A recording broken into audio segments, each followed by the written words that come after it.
Hello once again, YouTube riders. Welcome back to another video. I'm your host, Mark Ritchie. And today, I don't know what we're going to do. We're just going to talk about what's going on in my life. And we're going to go through some beautiful scenery, hopefully on some empty, open roads, and just give you a taste of what I experience pretty much every day here in Highland County.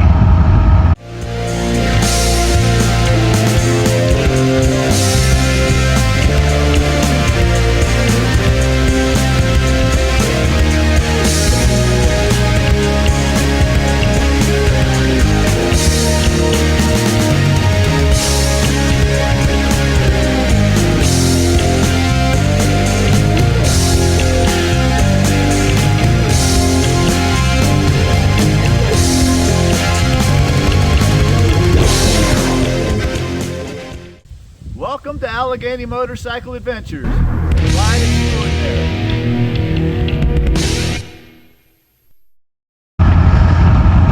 there. It's a cloudy summer day in mid-July.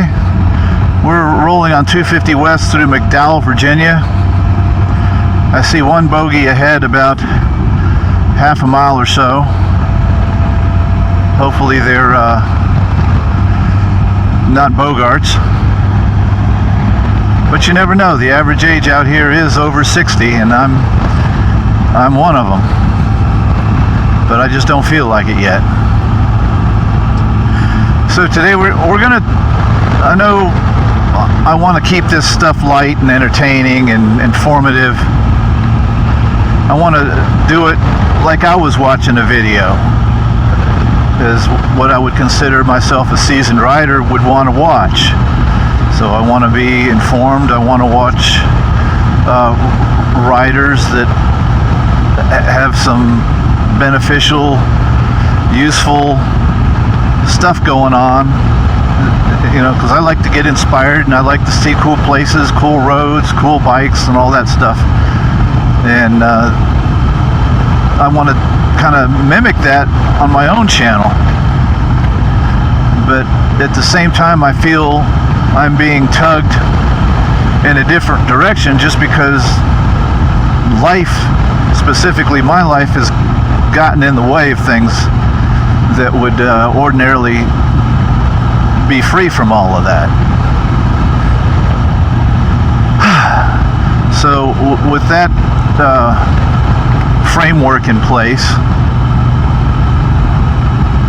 I want to, and I've tried to do this twice. I've tried to do this video twice with other intentions. Like I wanted to start my own YouTube channel where I could talk about things that are heavy and not so pleasant. And I thought I would, or I would just add it to a couple of my other channels and, you know, let it be the thing that stuck out like a sore thumb. But neither of those really sat well with me, so I'm going to do it here. And now that some time has passed, I can do it with a more, hopefully, matter-of-fact approach. Although it is going to be like a Neil Peart drum solo. I'm going to be all over the place. Like he would normally start out on a snare drum, and by the end of it all, he will have hit every single instrument, because this is all unscripted, as you well know, and nothing's really written down, or I don't have any cue cards. I did think about one time just drawing it on the windshield of the bike, because I can read backwards. I can read backwards. But I wanted this to be as real and authentic as possible, and I just feel like speaking off the cuff in real time is the way to do it. And you can capture all of the mistakes and the mispronunciations and the slurred words and all of that stuff, and it'll be real and be something authentic. So all of that aside, let's just dive right into it. If you've been watching couple of the past videos, I did briefly refer to it. But I was in the hospital. I had acute renal failure, and they detected prostate cancer, so I'm going through that. Well, the first day in the hospital, they stuck a catheter in me because I couldn't pee. And long story short, I'm on my fourth one now. We've tried to remove it, and each time, well, not each time, I'll go into that, but the basic result is that I'm still in no better shape down there, being able to go wise, than I was when I first got admitted.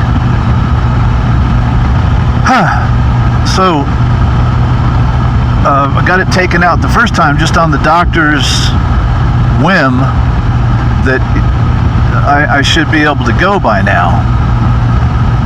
And the very next day I was back in the emergency room for another one, and I told them, well, we're not getting this thing taken out, because I'm here to tell you that's the most excruciating pain anybody would want to feel down there, especially if you're a male. You know, that's, I think I referred to it as dungeon shit. You know, Mengele would be proud. Like, you know, if I was a CIA agent that was captured, I'd be like, I'll talk. That type of thing. Like, it is like, why can't you just give me a local, or just frickin' knock me out? Like, that's nothing anybody wants to feel. Yeah, I'm just a big baby. So I said, you know, let's not leave anything up to chance. I want to make sure when this thing comes out that I don't need to back up again. And he said, well, okay, we'll do a CAT scan. So I get a CAT scan done, and I'm not going to go into the long story that in and of itself is. I could do a whole video on that. So get the CAT scan done. He finally calls me back with the results, and he said everything looks fine, go ahead, have it removed. Well, it was the day before July 4th, and so his doctor's office was closed, and I asked him, I said, well, would it be completely out of the question to go to the emergency room and have them take it out? And he said, well, you can take it out yourself. So Nurse Rose and I, we ended up taking it out at home, and same result, still couldn't go. So the next morning, you know, because like the first time I took it out, you know, my kidneys started backing up again, and that was like the whole reason why I had to go to the emergency room. You know, that was like I developed sepsis back in April, so that we all know how dangerous that can be after Kyle Busch's tragedy. All the way down to second here. So back in the hospital on the 4th of July, we got there at 9 o'clock, and it was pretty much empty, so I was able to get a new catheter, and we got out of there in like 2.5 hours, which is record time for an emergency room visit.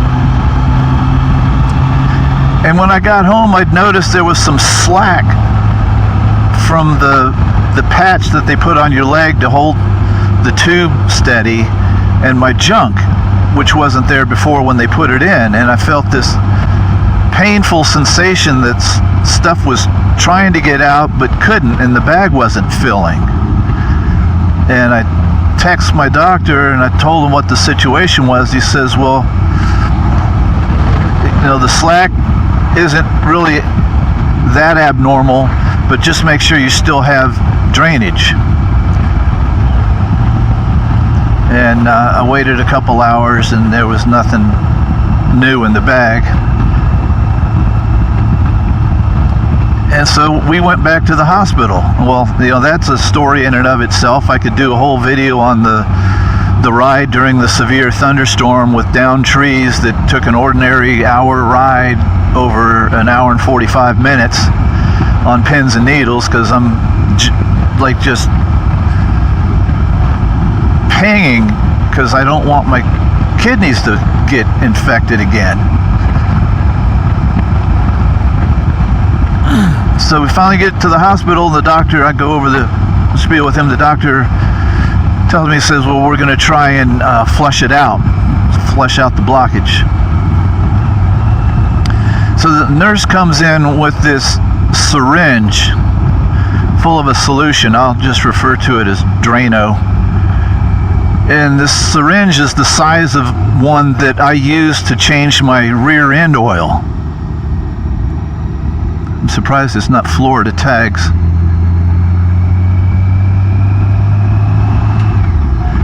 And she starts injecting. First of all, the catheter has a little Y at the end of it, so it branches out into two tubes, and one of them has threads on it that you can screw a syringe into to either, you know, flush stuff in or out or whatever. And so she starts injecting me with this solution, and I mean to tell you, I've never been shot before, but I can't imagine that feeling being any different than somebody taking a pistol, the 9mm or 45 or whatever, and just shooting you in the belly. And I let out a yell. I think the whole emergency room, if not the whole emergency room, most of it heard. And yeah, some more Dungeon Mengele shit. And she told me, says, well, I wasn't able to flush it out. We're going to have to remove it and give you a new catheter. And I'm already frightened and just completely bewildered.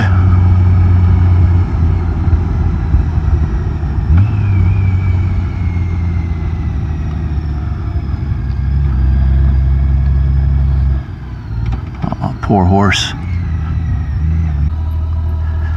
We're going to pause this video and do it in two parts just in case the camera wants to shut off.